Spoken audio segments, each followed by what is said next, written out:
Greetings, fellow detectives. Wizard Kitten 774 here, bringing you the next video in our walkthrough for Nancy Drew, Curse of Blackmoor Manor.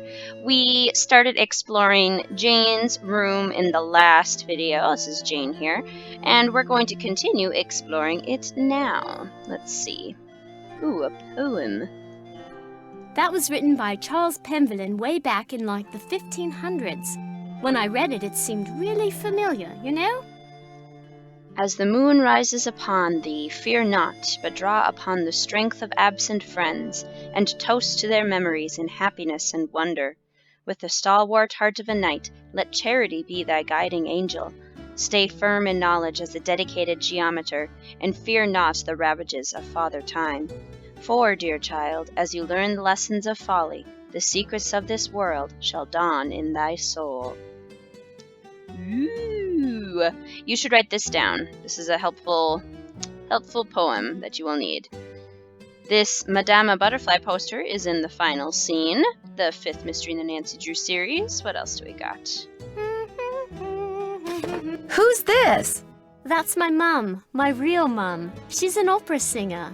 It's not like she's famous or anything, but she does live in Paris. We will have a game in Paris, too. Game number 14, Danger by Design. What is this book? Don't know, really. Ethel gave it to me. She said it belonged to my grandfather.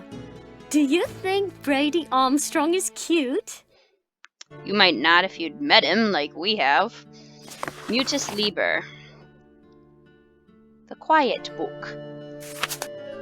So it's just got a bunch of pictures in it. Pictures that can help solve puzzles later on. So it's an important book. Good to know that it's there. What's this? I used that to make cakes for Lulu the parrot. That's why the ingredients are so nasty. Like I would eat mealworms. I sure hope you wouldn't. There's a nice stack of Cocoa Kringles here. Good ol' chocolate bar. Monsters. Nigel gave that to me when I was in the library once. I think he was hoping it would scare me, but it didn't. I'm too smart to believe in that sort of stuff. The real deal on mummies, witches, werewolves, and vampires. Werewolves by Paliki Vadas. Since ancient times, the cunning savagery of wolves has both terrified and awed the humans with whom they came into contact. In Europe, where wolves were a constant threat to livestock and allegedly to small children and lone travelers, legends as to their evil viciousness became widespread. Predictably, one of these legends involved humans who could transform themselves into wolves. These creatures were called werewolves, were means man, and the transformation came to be known as lycanthropy. The symptoms of lycanthropy. Descriptions of werewolves and of the transformation process itself have varied greatly throughout the ages. Some lycanthropes assumed the precise appearance of a wolf, others turned into something that was half human, half beast. Sometimes the change was permanent, sometimes lycanthropes could change form at will, sometimes environmental factors brought about the transformation. The symptoms and duration of a werewolf's condition depended entirely upon the curse that initiated that particular case of lycanthropy. In general, victims who were destined to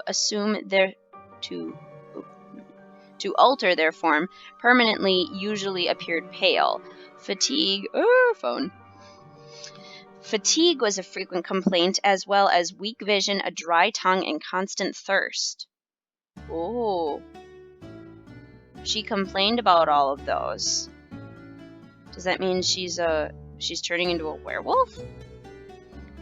These symptoms usually accompanied or were soon followed by hair growth, especially on the face and hands. Fingernails grew long, and the eyes gradually changed shape and color. The victim's personality also changed. He or she became increasingly ill-tempered and aggressive. As the transformation grew more apparent, the victim usually went into hiding, returning to society only to satisfy its newfound appetite for human flesh. For temporary victims who could change their appearance at will, or who were involuntarily transformed by the sound of a wolf's nocturnal howl or by a full moon, lycanthropic symptoms occurred not over time but quickly, almost instantaneously. They were forced to assume human form again at sunrise, either by shedding their hair, claws, and fangs, or by taking off their skin and hiding it intact. Such a lycanthrope would reportedly suffer the same fate as its shed skin. If it was found and destroyed, the werewolf would likewise be destroyed. According to legend, those who voluntarily became werewolves obtained the ability to change their form through sorcery. Involuntary lycanthropes were people who had been cursed by someone they had wronged or had been bitten by or born to a werewolf. Since there was no cure and since most werewolves were thought to be immortal, these unfortunate beings were compelled to lead dark, desperate lives until they were felled by a fatal wound to the brain or heart. That they could only be destroyed by a silver bullet is a modern embellishment. Psychology plays a significant role in lycanthropy. Wanting to imitate, if not actually become, the thing or person that one fears the most seems to be part of human nature. Far from being a universal phenomenon, werewolves are unknown in regions where there are no wolves. Instead, people spread tales of were-bears or were-tigers or were-crocodiles, whichever animal is most feared. The old saying, "if you can't beat them, join them," goes a long way in explaining the source and longevity of many monster legends. More important, throughout history, there have been instances of people who actually were werewolves, in their own minds at least. Convinced that they had been cursed, they presented all the physical symptoms of lycanthropy and often behaved violently. Because they fully believed that they had become werewolves, they acted like werewolves. As a result, the people around them treated them like werewolves, which only reinforced their delusion, thus trapping them in a vicious circle. This psychological disorder was no doubt prevalent in the Middle Ages, when belief in sorcery, curses, and creatures, such as werewolves, was commonplace. The power of suggestion cannot be underestimated, especially in places where education is minimal and superstition passes for truth. Instances of lycanthropic disorder are rare in modern times, although it is possible that many cases go unreported due to misdiagnosis or familial embarrassment. Call Paliki Vadas. We might be dealing with a case of lycanthropy. We need to call that woman. She probably could help us. An introduction to ruins. So this is the runic alphabet.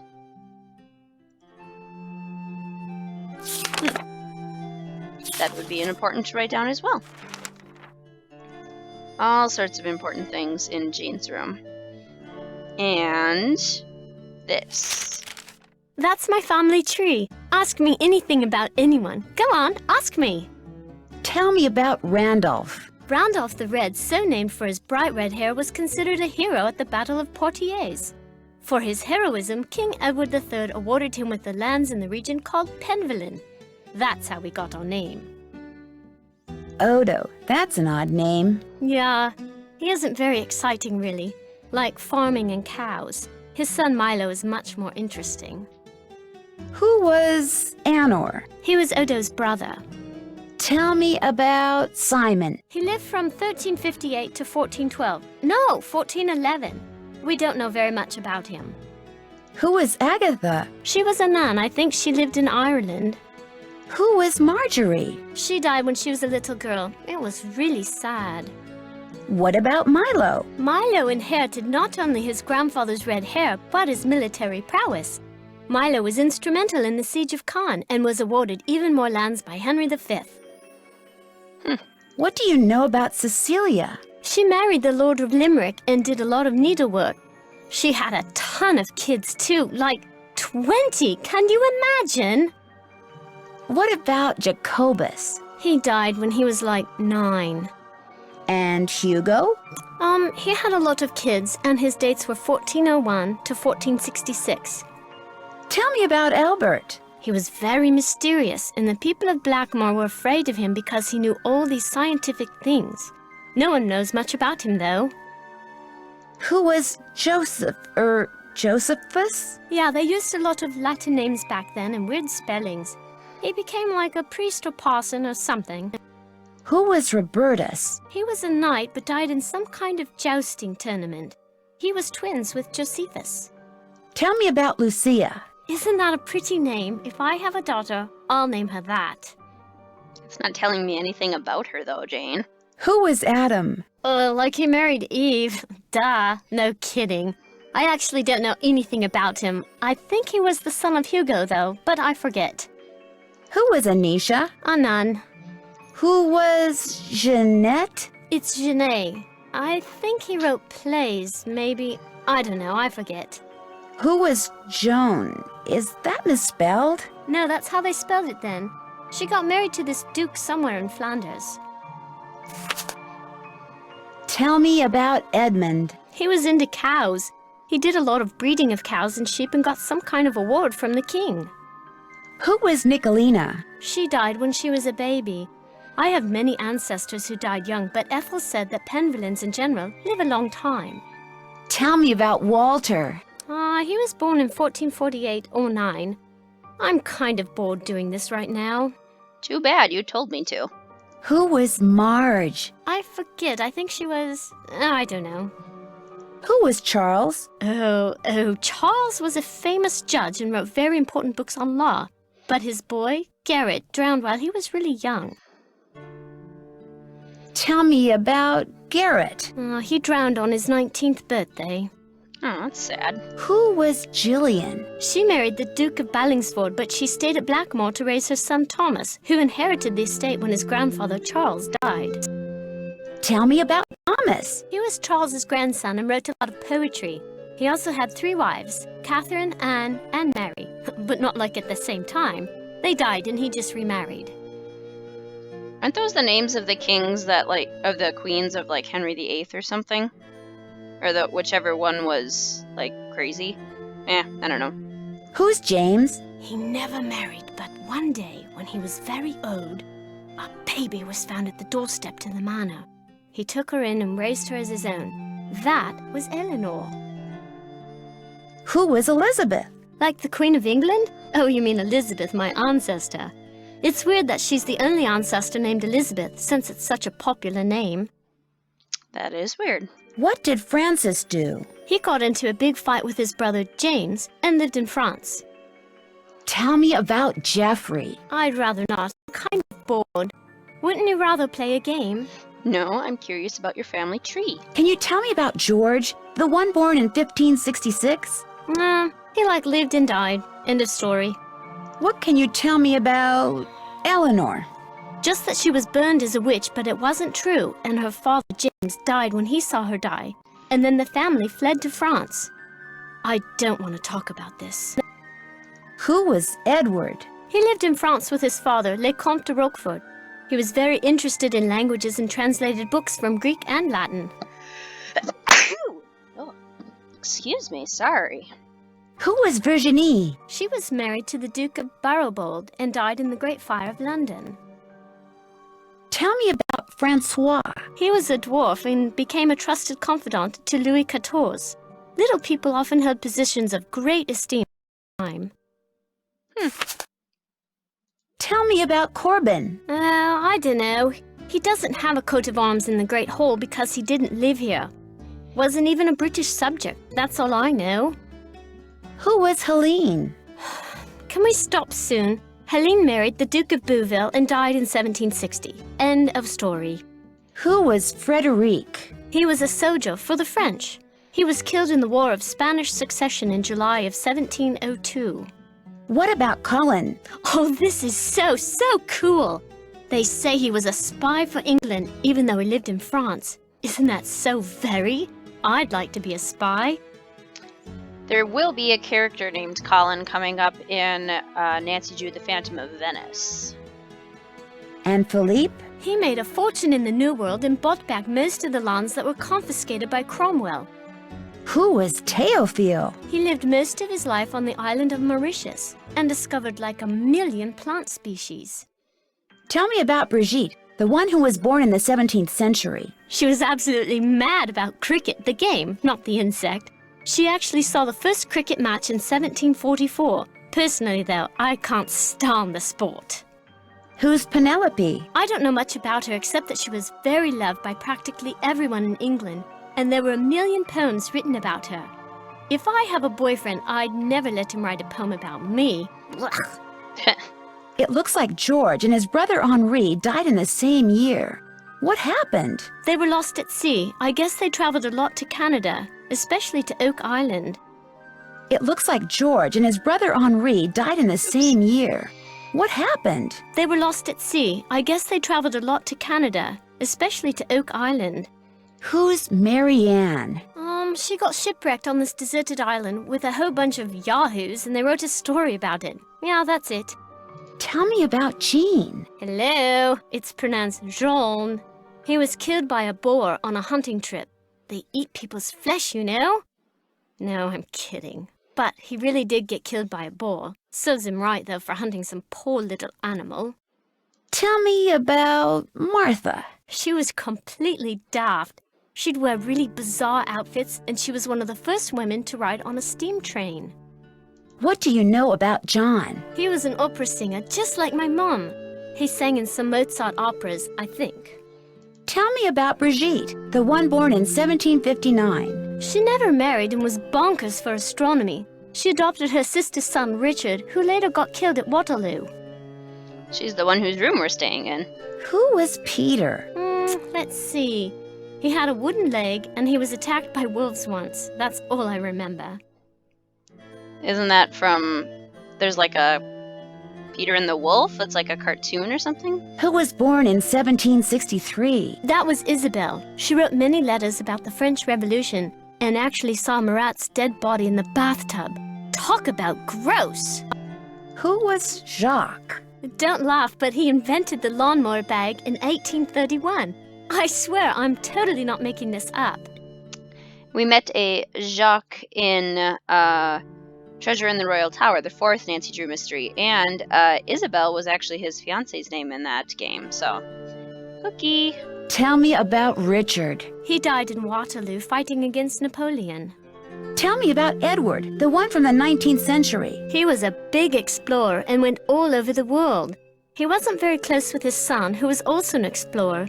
They'd only see each other by chance in weird remote places like Samarkand and Walla Walla. Who was Caroline? Caroline was a chemist and helped identify the element lanthanum. I'm not sure what the element does. I think it's a heavy metal. Who was the William who died so young? He was Edward's little brother. He named his son after him. Who was William? He was an explorer, just like his father. He was kind of a whiner, so I heard. A lot of children. Were Cassandra and Hector twins? Uh-huh. Cassandra was totally obsessed with lawn tennis and was one of the first people in England to have a court installed at her home. Hector was the first ball boy. Who was Cynthia? I don't know. I'm kind of tired right now. Wow, Catherine sure lived for a long time. She lived the longest of any Penvellen. I hope I live that long, but not if I'm all, like, creaky and cranky. What did Sophia do? She was a big collector of Impressionist artwork, but most of it was destroyed in a fire. Tell me about Arthur. He lived in the Wild West in the Americas and was a bandit with El Diablo's gang. El Diablo was in the Message in a Haunted Mansion. He was the, I guess, outlaw that played a central role in the plot with Lizzie Applegate. Tell me about Rose. It's a real sad story. She and her granddaughter Rachel lived in France during the war and were killed. And Rose is the name of another character in Message in a Haunted Mansion, Rose Green. Who was John, the one who was born in 1873? He was this huge naturalist and did a lot of exploration in the Amazon. I think there's a plant named after him. Or maybe a monkey, I forget. Who was Malachi? He was a doctor of medicine and did a lot of research on icky skin diseases. Happily, I'm blessed with perfect skin. And we will meet a Malachi in a couple games down the road in Creature of Kapu Cave. Tell me about Obadiah. He lived in the U.S. for most of his life and married this weird woman named Eustacia. She's still alive and sometimes calls us. She's totally creepy. And that would be Eustacia Andropov in the final scene, the woman that was Harry Houdini's cousin. Who was Rachel? She died in France during the war. I guess she worked for the French resistance. Who was Esther? Esther Penvellyn Romberg, born in 1897 and died in 1951. Her friends called her Polly. What did Nahum do? He died in the flu epidemic. Who was Alan? He was my grandfather, but I didn't know him because he died when I was little. I guess he was nice. What do you know about Letitia? Loves plants, hates noise. You can ask her about it. She's usually in the conservatory with her plants. So Letitia is Mrs. Drake, and Alan was Jane's grandfather. Very interesting. So we have now finished exploring Jane's room, so we'll continue to explore the rest of the manor in our next episode. All right, I will see you then, fellow detectives. Thanks for watching.